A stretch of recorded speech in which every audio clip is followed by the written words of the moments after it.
j'ai une bonne nouvelle pour vous. Dieu ne cherche pas de pasteur. C'est pas écrit dans la Bible. Dieu ne cherche pas d'évangéliste. Dieu ne cherche pas d'enseignant. Ça, il en a autant qu'il veut. C'est lui qui les donne. C'est lui qui les forme. Et souvent, je dis, pas si en riant que ça, je crois que la principale qualité pour être dans un ministère qui est vraiment appelé par Dieu, c'est sa capacité à souffrir. Parce que le Seigneur nous meule dans tous les sens. Et je pense que c'est une constante chez tous les serviteurs de Dieu. Ils savent à quel point ils doivent passer par le feu sans arrêt, sans arrêt. Si ce sont des ministères appelés par Dieu. Parce que Dieu nous meule en permanence. Alors, il le fait pour chacun d'entre vous. Il le fait pour chacun d'entre nous. Mais il connaît notre capacité, c'est d'ailleurs biblique, il connaît notre capacité à endurer et à ne pas perdre la foi. Quoi qu'il arrive, même au creux de la tempête, on sait que Dieu est là. Et c'est ça la vraie foi. On ne regarde pas la tempête, on regarde, nous nous souvenons de l'histoire de la tempête avec Pierre, on ne regarde pas la tempête, on regarde au Seigneur. Point final. Et bien sûr que des tempêtes, on en traverse beaucoup, qui décourageraient beaucoup de monde, croyez-moi. Parce que dès que Dieu lève des ministères, on va en parler, les ministères que Dieu lève, je peux vous dire que les pires ennemis des vrais ministères que Dieu lève, ce sont les chrétiens. C'est toujours, oh, pas celle-là, pas celui-là, non, c'est pas possible. Et puis, il y a une forme de jalousie dans l'Église, je ne sais pas pourquoi je suis amené à parler de ça, une forme de jalousie dans l'Église. Pourquoi elle et pas moi? Pourquoi lui, pas moi? Ben, je peux vous dire, c'est peut-être parce que vous n'êtes pas suffisamment capable de souffrir. Et d'être mené par le Seigneur. Dieu connaît le fond des cœurs. C'est lui qui nous a fait. Amen. Personne d'autre ne veut témoigner? Toi, tu voudrais témoigner. Vas-y. Oui, bonjour. Donc voilà, c'est au sujet de l'avortement toujours. C'est vrai que moi, je suis un peu de l'autre côté de la barrière parce que je travaille dans le médical. Je suis sage-femme et en fait, on participe à l'avortement. C'est une chose qu'il faut savoir. On est censé en tout cas. Et en entendant tous les questionnements sur la pilule du lendemain ou sur l'avortement, je peux témoigner en tant que chrétienne et sage-femme que c'est des meurtres. Et déjà, je témoigne parce que je sentais toujours des mauvais esprits dans la salle où ça se passait. Et les mamans savent en vrai, au fond d'elles, qu'il y a un truc qui ne va pas. Mais elles le font souvent, comme on disait, pour échapper à quelque chose soi-disant de pire. Mais le pire, c'est de voir la mère l'avoir fait et ne pas se pardonner. Et je sais qu'il y a des bébés qui meurent, c'est certain, parce que c'est l'ambiance.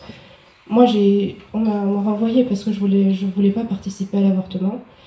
Et une fois, j'ai participé parce que c'était en fin de nuit, j'ai pas fait attention, fatiguée en fin de garde. Et j'ai moi donné d'abord des comprimés abortifs et puis soi-disant on fait une injection létale faite par le médecin et puis ensuite il y a les contractions et la femme accouche. Et je sais que je me suis repentie de ça parce que le Saint-Esprit m'a montré, au début je voulais rien savoir parce que je me dis de toute façon si c'était pas moi ça aurait été une autre sage-femme. Et ça c'est le raisonnement, ouais. Pas la parole de Dieu. J'ai beaucoup essayé de me raisonner que j'avais rien fait de mal. Et en vrai, j'avais fait du mal et je le savais. Et un jour, j'ai capitulé, j'ai demandé au Seigneur pardon. Et voilà, je sais que j'ai été pardonnée. Mais pour celles qui se posent encore la question, sachez que c'est horrible, horrible. Et parfois, l'avortement se passe pas bien. On le dit pas au grand public. C'est-à-dire que l'enfant est vivant et on l'emmène vite en salle avant qu'il crie derrière et on le laisse mourir dans un bol. Donc, c'est vrai. Si, c'est vrai. C'est vrai. C'est vrai, c'est pour ça que je travaille plus au bloc d'accouchement. Mais on voit un bébé, on l'emballe pas, parce que de toute façon il est destiné à mourir. On le dit pas aux parents, parce que les parents sinon ça va les traumatiser. Comme si que le bébé qui était là allait pas être traumatisé. Enfin, quand j'ai vu ça, déjà étudiante, je me suis dit, de toute façon il y a la loi qui me protège. Quand je serai diplômée, je vais revendiquer cette loi en disant que par conviction religieuse, je voulais pas pratiquer l'avortement. Mais en vrai, la loi protège rien du tout parce que c'est un peu comme la loi, c'est comme la loi qui protège les femmes enceintes, si vous voulez, de ne pas perdre leur travail. En vrai, si l'employeur a décidé, il va trouver un petit truc pour dévier et il va pas employer la personne. Donc c'est-à-dire que on m'a dit oui, non, mais pas de problème avec ton travail, c'est juste que là, en fait, voilà. Et du coup, en fait, comme ça, j'ai été renvoyée. Et je suis pas mécontente. Au début, j'ai pas compris parce que je me suis dit, Seigneur, tu m'as fait faire de longues études. Et finalement, je travaille pas au bloc. Et en vérité, le fait parce que la directrice, donc la responsable du département infirmier de la plus grande maternité de Belgique, a voulu quand même comprendre mon geste, pourquoi je me laisse renvoyer au lieu de pratiquer les avortements. Et j'ai eu 1h30 d'entretien avec elle, dont à peu près 15 minutes sur des choses qui n'avaient rien à voir. Et le reste du temps, c'était sur... Elle s'interpellait et je crois qu'elle voulait en fait me faire dire que c'était pas grave parce qu'elle m'a dit oui, elle me faisait plein de scénarios, imagine, tu sais pas, il y a des choses horribles qui se passent. Je lui ai dit mais je juge pas la personne, je suis pas là pour juger la personne, mais moi je suis pas Dieu pour décider qui doit vivre ou mourir. Et elle m'a inventé des scénarios abominables de personnes qui se font violer. C'est comme ça qu'on a inventé, qu'on a commencé à légaliser l'avortement. On a pris quelques cas absolument à faire pleurer tout le monde dans les chaumières. Hein. Qui était effectivement très très dur. D'ailleurs, moi j'en ai encore le souvenir, parce que je me souviens qu'on nous a travaillé pendant, je ne sais pas, des mois et des mois, avec une histoire qui s'était passée en Angleterre, une jeune femme de 14 ou 15 ans qui avait été violée par 13 hommes, et vraiment, on avait mis au défi l'Angleterre en lui disant, est-ce qu'elle a le droit d'avorcer ou pas?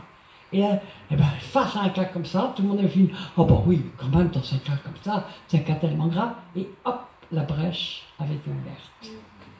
Comme l'euthanasie, on a pris un gars, une histoire très très dure de myopathe qui souffrait, qui demandait lui-même à mourir.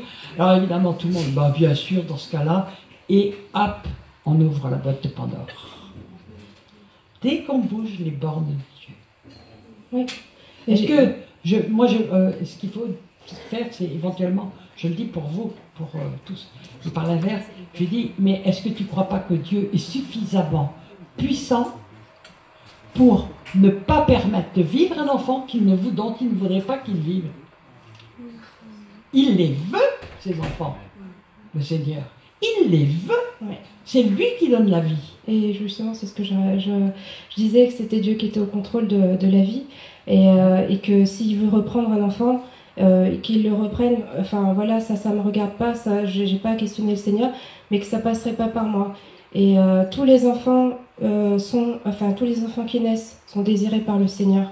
Toutes les vies qui naissent à la conception sont désirées par le Seigneur. Et Ismaël a été désiré, je suis sûre, j'ai eu longtemps cogité, mais Ismaël est né. Donc on n'a pas à... il a été béni. Voilà. Des fois on se pose trop de questions. Sachez, si ça vous arrive ou si c'est en train de vous arriver, que un enfant est une bénédiction et que le Seigneur chérit précieusement. Et je souhaite à personne de savoir quelles conditions parfois atroces, dans quelles conditions se passent les avortements. Et voilà, je voulais juste éclaircir le sujet parce que je suis dedans, donc voilà, c'est tout. Oui, puis c'est de plus en plus, faut pas se leurrer, c'est de plus en plus abominable. Hein. Parce que maintenant, on fait même faire fabriquer des enfants pour les faire mourir à 4-5 mois et pour pouvoir faire des produits de beauté hein, dans certains pays. Bon.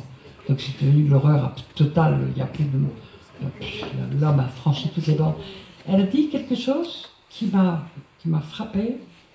Elle a dit, il y a beaucoup de femmes qui culpabilisent, même comme chrétiennes. Alors, il y a l'autre chose aussi, l'autre côté. Je veux dire que, parce que ça m'a frappé, parce que j'ai entendu plusieurs fois les femmes dire, je ne me pardonnerai jamais ça. Moi, je suis passée par des repentances très profondes. Et Dieu, un jour, m'a fait une surprise extraordinaire que je vais vous raconter. Si vous avez un problème encore de culpabiliser et de ne pas pouvoir vous pardonner, ce n'est pas de Dieu non plus. Je veux dire, Dieu est fidèle et juste pour vous pardonner si vous vous repentez vraiment. Et moi, je m'étais complètement repentie, mais vraiment, j'avais fait une repentance très profonde devant Dieu. Quand j'ai compris la gravité, ça a été par palier pour moi, hein, parce que c'était une forteresse. Mais c'est pas si grave, mais c'est non, c'est la liberté de la femme. J'étais complètement formaté par tout ce qui avait été dit autour de ça. Donc il a fallu du temps, il a fallu que le Seigneur me lave les pensées, je le redis. Mais je vais vous partager quelque chose que Dieu a fait.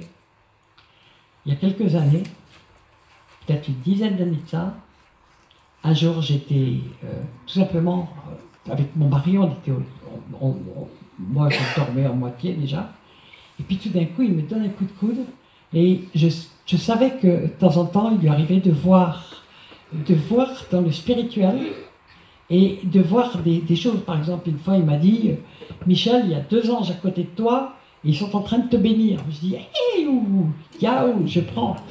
Et une fois, j'ai dit que j'avais fait 3 avortements. Et donc à des intervalles très particuliers. Bon, très particuliers, en tout cas dont je me souvenais. Et un jour, donc, tout d'un coup, il me dit, mais Michel, mais regarde qui est à côté de toi. Mais regarde qui est à côté de toi. Alors, mais je dis, mais je vois rien, il n'y a rien. Mais enfin, qu'est-ce que tu me racontes? Il me dit, mais il y a une jeune femme qui doit avoir peut-être, je sais pas, dans la trentaine.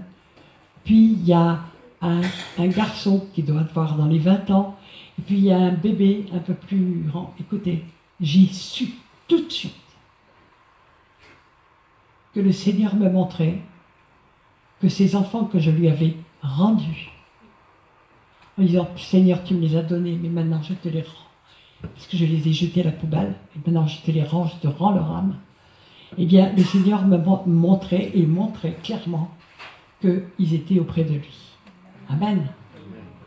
Donc, si vous vous êtes repentis, Dieu a recueilli leur âme. Si vous ne vous êtes pas repentis, je n'ai pas la réponse, parce que le Seigneur ne me l'a pas donnée. Mais je peux vous répondre, si vous êtes chrétien, que vous vous êtes repentis, en tout cas, moi, le Seigneur m'a montré ça. Ça va peut-être en aider plusieurs d'entre vous.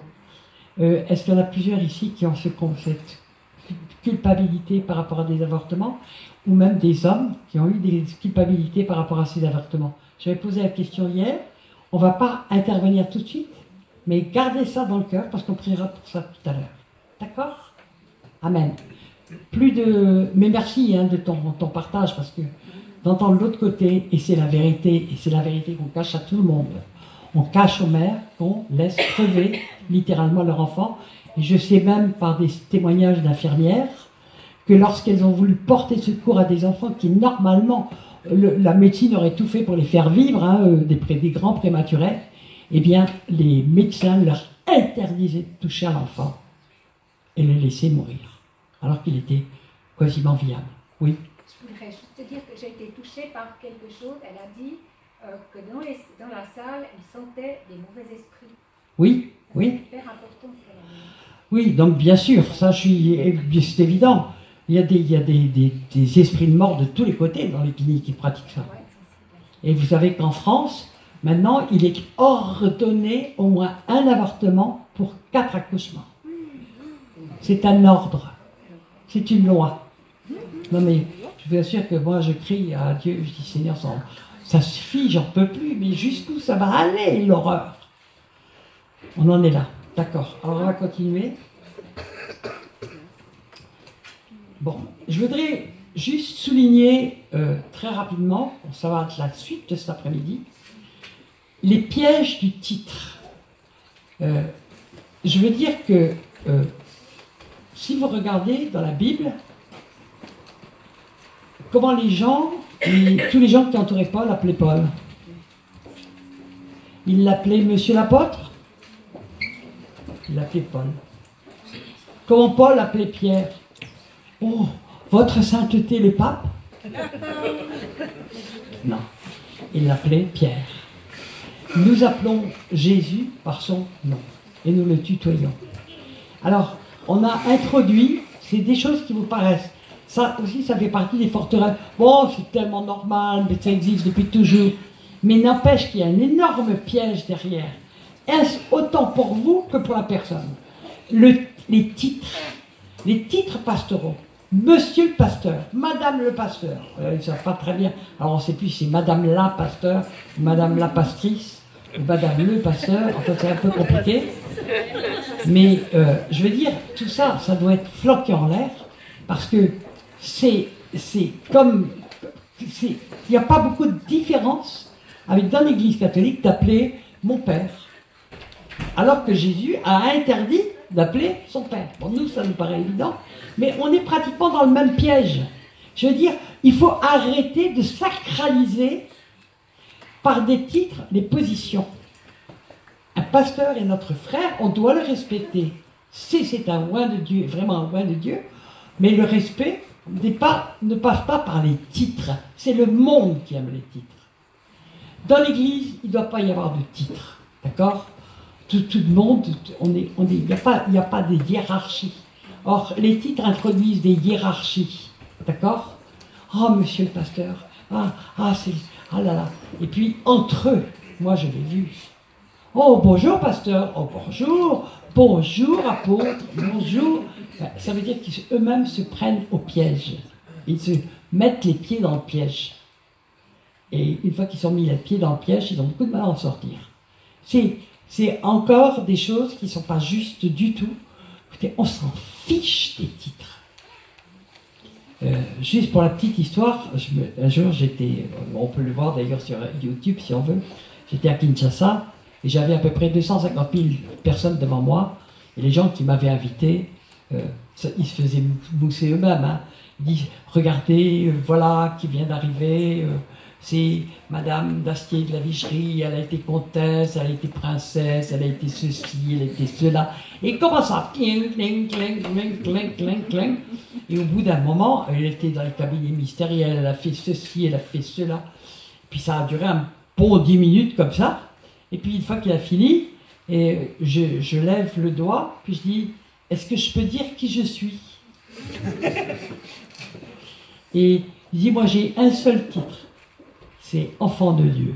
C'est le plus beau des titres. Ah, okay. Non mais, vous savez, moi j'ai jamais été... parce que comme je suis depuis toute petite dans des milieux un peu huppés, et que j'ai eu porté beaucoup de titres dans ma vie, ça m'a toujours fait rigoler et j'ai jamais supporté ça. Jamais. En fait, je n'ai jamais supporté. Et ça m'a toujours paru grotesque et inapproprié, à côté. Et quand des gens m'appelaient Madame la Comtesse, Madame la Baronne, Madame ceci, Madame cela, je regardais les gens en disant, mais ça ne va pas, non. En fait, ils se gonflent eux-mêmes avec le titre des autres. Oh, j'ai rencontré un tel. Oh, j'étais assise à côté d'un tel. Oh, mais attendez, on est dans le monde ou on est dans le royaume de Dieu? C'est pas la même chose dans le royaume de Dieu. Donc, alors, on les met automatiquement, dès qu'on donne des titres, on sacralise la fonction. Et c'est une fonction qui a été sacralisée, et je peux vous dire que c'est pas le bien, c'est pas du tout bon pour les vrais et les bons pasteurs. Parce qu'on les contraint à se mettre à part et à ne pas être comme les autres, alors qu'ils veulent être un parmi les autres. Amen. Alléluia. Même s'ils veulent, les chrétiens eux-mêmes les forcent, les sacralisent le titre, leur donnent des pouvoirs, leur transmettent ou leur confèrent des pouvoirs qu'ils n'ont pas.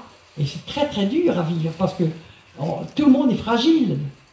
Si vous avez eu un problème d'identité dans votre jeunesse, le fait d'être complètement mis sur un piédestal comme ça, c'est extrêmement dangereux. D'ailleurs, Paul le dit, n'élève pas trop vite un jeune chrétien de peur qu'il s'enfle d'orgueil. Je veux dire, on ne les aide pas. Hein. Waouh. Puis ne croyez pas que ça soit facile d'y échapper. Ne croyez pas. Ça fait du bien à la chair, vous savez, d'être admiré, porté un petit peu sur un piédestal. Mais ça fait du bien à la chair, mais ça ne fait pas du bien au salut. Ni à la grâce de Dieu. Alors, je voudrais quand même parler d'une chose. C'est qu'il y a une chose que j'ai vécue et que beaucoup d'entre vous ont certainement vécu, c'est qu'à partir du moment où on dit l'église du pasteur un tel, l'église du pasteur un tel, l'église du pasteur un tel, moi je ne connais qu'une seule église, c'est l'église de Jésus-Christ. D'accord? Le reste, ce sont des ministères et puis il y a des outils. Bon. Mais quelquefois on le fait d'une manière qui n'est pas très méchante, simplement parce que c'est plus simple. Mais attention, parce qu'il y a encore un piège là-dedans, parce que vous voyez le résultat qui peut se passer dans l'autre sens. c'est que beaucoup de pasteurs s'approprient les âmes. Ils disent, ces âmes nous appartiennent, c'est à nous. Et là, c'est dramatique. Moi, je l'ai vécu de près. Des pasteurs qui avaient très bien commencé, qui étaient des gens formidables, qui avaient sauvé énormément d'âmes, qui commençaient à avoir l'esprit de dénombrement et qui disaient ces âmes nous appartiennent. Et puis quand des personnes partaient par grappe, parce qu'il y avait des jugements qui arrivaient, eh bien, parce que justement il y avait cet esprit de dénombrement, ça nous appartient, etc. Et puis c'est ainsi Dieu. Et quand des gens partaient par grappe, il les faisait rappeler par d'autres en disant ah, ils nous appartiennent, hein, qu'il ne fait pas qu'ils aillent. Non, non. Et puis quand ils apprenaient qu'ils étaient partis dans l'église du voisin, eh bien, ils le supportaient très très mal. Et je veux dire que là, ça mettait en lumière quelque chose qui est grave. C'est effectivement, ils s'approprient les âmes qui appartiennent à Dieu. On n'est que des instruments, c'est tout. Dieu se sert de nous. Mais après, on a un travail à faire, on a une mission à remplir, on essaye de la remplir au mieux qu'on peut, mais si on est pris dans les pièges que ce monde nous donne, avec tous ces systèmes de titres, de trucs, de fonctions, de sièges d'honneur, etc., vous savez, on en a un exemple très fort dans la parole, bon, je ne voudrais pas trop tarder là-dessus, mais une des choses, je vais quand même vous dire, c'est très important, parce que j'ai souvent fait des messages sur Balaam. Et vous savez qui est Balaam, j'espère pour beaucoup. Balaam est quelqu'un dont on parle beaucoup dans toute la Bible, hein, de la bout à l'autre de la Bible. On le voit apparaître en Nombre 23, et peut-être Nombre 21. 22. 22 Oui, il apparaît dans Nombre 22. Oui, c'est à partir de Nombre 23 qu'il va commencer à prophétiser. Mais au départ, Balaam, c'est un prophète. Et puis c'est un homme qui a la crainte de Dieu. Il dit, je ne ferai jamais quelque chose que Dieu, et puis consulte Dieu, etc. Et il va être sensible, je vais juste dire très très vite, il y a une chose qui touche son cœur, ce sont les honneurs, les sièges d'honneur. Être mis. Et d'ailleurs, Balak, à un moment donné, qui est ce Dieu qui t'empêche de recevoir les honneurs? Il n'est pas sensible à l'argent. Il n'est pas sensible apparemment ni aux femmes, ni à quoi que ce soit. Il est sensible aux honneurs. Et souvent, moi, j'entends des gens qui disent « Oh là, les plus grands risques pour un ministère, c'est les sexes, l'argent, enfin, bon, ils me sortent trois choses. » Ils oublient toujours que le plus grand danger qu'ont toujours tous les ministères, c'est d'être idolâtré, c'est d'être porté au pinacle, c'est d'être mis dans des sièges d'honneur, et c'est d'être considéré comme étant à part, comme étant au-dessus. Et les chrétiens qui font ça ne leur rendent pas service. Ils ne leur rendent pas service. Parce que c'est un piège. Il va tomber dans le piège, Balaam. Quand Balak va lui envoyer une délégation de princes, comme on envoie à un roi, eh bien, il va désobéir à Dieu et il va chuter. Et il va entraîner 25 000 morts dans le peuple de Dieu. Donc vous voyez que ce n'est pas des petites choses dont je vous parle. C'est des choses dont Dieu nous a avertis par rapport à cette recherche, goût des honneurs, et qui touche pratiquement tous les chrétiens qui ont un problème d'identité. J'espère que j'aurai l'occasion de partager avec vous parce que j'ai préparé un message là-dessus. Là, je suis un petit peu... ça voltige un petit peu dans tous les sens. Mais c'est quelque chose si vous voyez par exemple je vais beaucoup en Afrique, mais en Europe on a énormément de pasteurs africains. Ils ont souvent un problème d'identité. Et bien qu'est-ce qu'ils ont besoin de se mettre sur les sièges d'honneur, de se donner des titres, des cartes de visite, des trucs? C'est parce qu'ils ne savent pas qui ils sont. Donc ils mettent leur identité dans les sièges d'honneur, les titres, les choses, les machins. Mais je vais vous dire, j'en ai parlé cet après-midi, les apôtres, ils sont dessous. On ne les voit pas. Les gens les plus efficaces dans le corps du Christ, j'ai parlé tout à l'heure des intercesseurs, personne ne les connaît, ils sont cachés dans leur chambre, et c'est eux qui peuvent déplacer le ciel et qui peuvent changer tout un pays.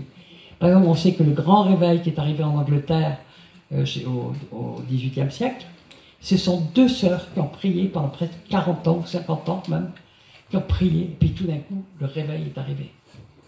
Personne ne savait que ces deux femmes étaient dans leur coin, et intercéder dans les larmes tous les jours, tous les jours, tous les jours. Et c'est là qu'on a vu arriver tous les grands, des très grands serviteurs. Qu'est-ce que Jésus a dit? Priez pour que Dieu envoie des ouvriers dans la moisson. Donc c'est Dieu qui les envoie. Ok? On n'est que des ouvriers dans la main de Dieu. Et merci Seigneur de nous choisir, parce qu'il n'y a pas de plus belle place que de servir le Seigneur, parce que tout simplement, on est heureux de voir que Dieu se sert des choses que nous sommes rien, mais qu'il se sert de nous pour apporter la vie à certains, pour apporter des guérisons, pour apporter des délivrances, pour faire des changements extraordinaires dans les vies. C'est quand même extraordinaire. Le monde ne nous permet pas ça. Moi, quand j'étais jeune, mon rêve était de devenir chirurgien. Je rêvais d'être chirurgien parce que dans mon esprit, devenir un chirurgien, c'était ramener à la vie plein de gens. Eh ben, j'ai pas pu l'être, mais Dieu a fait de moi quelque chose d'autre. Il a décidé que de m'utiliser pour ramener des âmes à la vie éternelle. Eh ben, attendez, mais chaque fois que je vois des gens qui se convertissent, mais quelle joie! Quand je vois des gens que j'ai pas vus depuis 2-3 ans, que je vois comment ils ont cheminé, comment ils sont transformés, et que je vois vraiment tout le truc, et je dis, waouh Seigneur, même si toi qui as tout fait, merci de m'avoir utilisé pour les toucher, je suis chaque fois émerveillé. Moi, vous savez, le Seigneur m'a fait écrire, j'ai déjà écrit 16 livres, hein, même 17. Je suis un peu prolifique. Bon. Et puis quelques milliers d'articles en plus. Bon. Et donc j'écris beaucoup. Et très souvent, je ne sais pas comment le Seigneur m'utilise, mais tout d'un coup, il y a quelqu'un à l'autre bout de la terre, en Nouvelle-Calédonie ou en Argentine ou autre, qui me dit, tu sais, j'ai lu tel livre, ça m'a bouleversé. J'ai des gens tout d'un coup qui me disent, mais moi je suis arrivé au Seigneur à travers ton premier livre, à travers ton témoignage. Et puis on les voit 20 ans après, et puis ils disent, ah, mais depuis je chemine avec le Seigneur, j'ai beaucoup avancé. Ils disent, mais on n'est même pas au courant, ça ne nous regarde pas. Alléluia. Et le Seigneur me l'avait dit quand je m'étais converti, parce qu'on parle des ministères. Quand je m'étais converti, mais 4 mois après, il me fait tomber sur Romains 9, dans lequel il dit à Pharaon, si j'avais étendu ma main, tu aurais disparu de la surface de la terre, mais je t'ai laissé subsister afin que mon nom soit publié jusqu'au bout de la terre. Et bien, Réma. Et bien, c'est ce qui s'est produit. Le Seigneur m'a utilisé, a utilisé mes écrits, a utilisé tous les dons qu'il m'a donnés. Et bien, son nom est publié jusqu'aux extrémités de la terre. Et mes livres circulent partout, mes écrits circulent partout, mon blog est écouté partout, amène des gens à la vie. Mais si, je n'ai aucune gloire à en tirer parce que tout ça vient de Dieu. Mais quelle joie de se rendre compte qu'on est un instrument de Dieu. Amen. Donc, vous n'avez pas à idolâtrer ni à mettre sur un piédestal, c'est très dangereux. On a tout le monde a des fragilités par rapport des besoins d'être reconnu, des besoins de ceci, etc. On n'a pas à mettre sur des piédestals, mais on a à les porter. Dieu nous les envoie, Dieu donne à son Église. Eh bien, le rôle des chrétiens est de les porter dans la prière, de les soutenir, parce que quelquefois leur tâche est extrêmement difficile, mais vous n'avez certainement pas à les sacraliser, parce que là, vous ne leur rendez pas service. Amen. Alors, donc je disais que beaucoup de pasteurs, ils tombent dans ces pièges. Hein. Ils tombent dans ces pièges, ils sont aussi fragiles que nous, ne croyez pas le contraire. Donc, ils s'approprient les âmes, et